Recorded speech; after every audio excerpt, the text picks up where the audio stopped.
July 4th is a special time for those living in the United States. We set fire to things and watch them explode while gleefully consuming burnt animal flesh.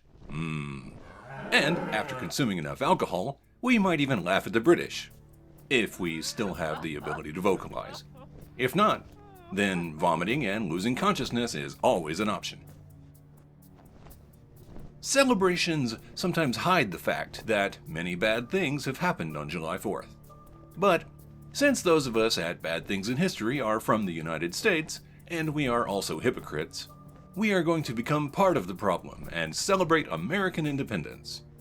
Before doing that, we wanted to share some unpleasant realities about this holiday with our viewers. Let's start with the fact that July 4th might not actually be the day America declared its independence. John Adams was one of the founding fathers, and the second president of the United States. He believed that the proper date to celebrate American independence was on July 2nd. How do we know this? Well, he said the following in a letter to his wife Abigail.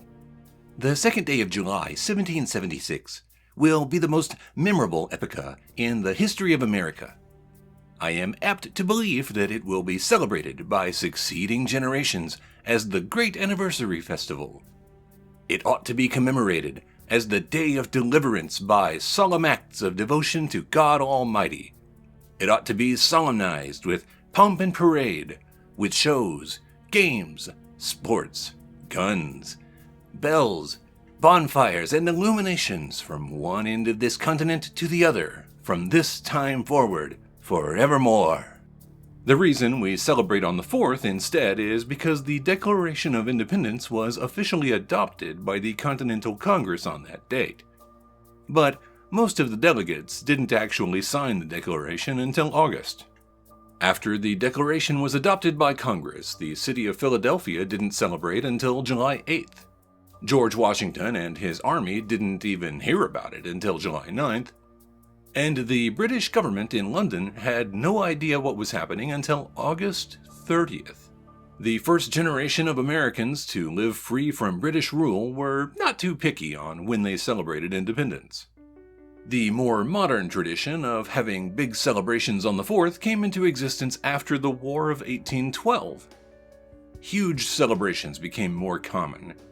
And once celebratory cannons and gunfire started to kill bystanders, fireworks were used in place of military weapons. Congress did not establish July 4th as an official holiday until 1870, nearly 100 years after Adams' letter to his wife.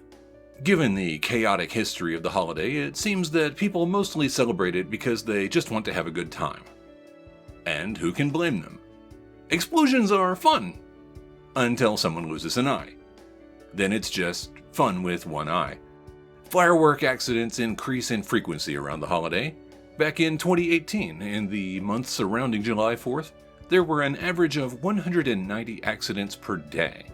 Although most came from exploding firecrackers, a lot of children were injured by sparklers. 5 people died during that same time frame from using mortar shell fireworks also. Whether young or old, Americans love to celebrate the tradition of playing roulette with consumer-grade explosives. 3 former presidents had the good sense to die on July 4th. Thomas Jefferson and John Adams actually died on the exact same day in 1826. James Monroe died on the 4th as well, although not until 1831. The first generation of American leaders set a precedent that not many have followed. This next one is good or bad depending on your point of view. On July 4th, 1845, the Republic of Texas passed an ordinance agreeing to an annexation offer from the Union. So, Texas gets to celebrate the day of American independence and the day they lost their independence all at once. Now we know why they say, "Don't mess with Texas." They're probably still upset over that ordinance. The Civil War was certainly not a great time to be alive. One of the most important battles during the conflict was the Battle of Gettysburg. It was also the bloodiest. General Lee ordered a charge on July 3rd, which ended with the loss of many Confederate troops. Lee then withdrew his troops on July 4th. This is often considered the turning point of the war, when it became clear that the Union would prevail. That particular holiday probably smelled more like rotting meat than grilled hamburgers. Sometimes it's good to not live in the past. Speaking of which, in the early years of the 20th century, Jack Johnson was a black boxer who was very successful, and widely hated by most white people at the time. On July 4th, 1910, Johnson knocked out the white heavyweight champion Jim Jeffries.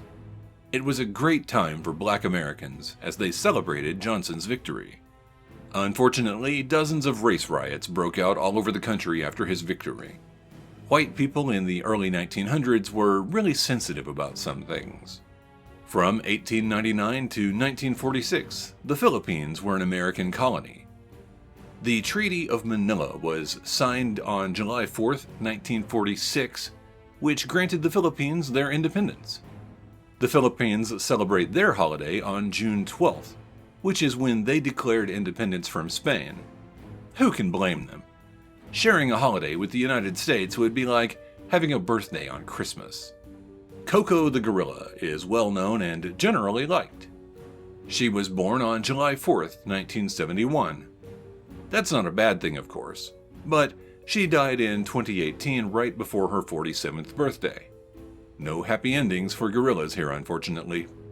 Bob Ross was a personality that is remembered even today. That's remarkable considering that he's been dead for quite some time. Ross died of lymphoma on July 4th, 1995. We hope he found some happy little trees in the end. And that's all we have for you this week. The episode is short because we're too busy celebrating to keep talking about depressing things. But if you know of a depressing fact about July 4th, please share it in the comments below. We always want to learn more about how reality is crumbling around us. We will return next week with more stories full of chaos and mayhem to destroy your remaining faith in humanity. As always, thank you for watching Bad Things in History.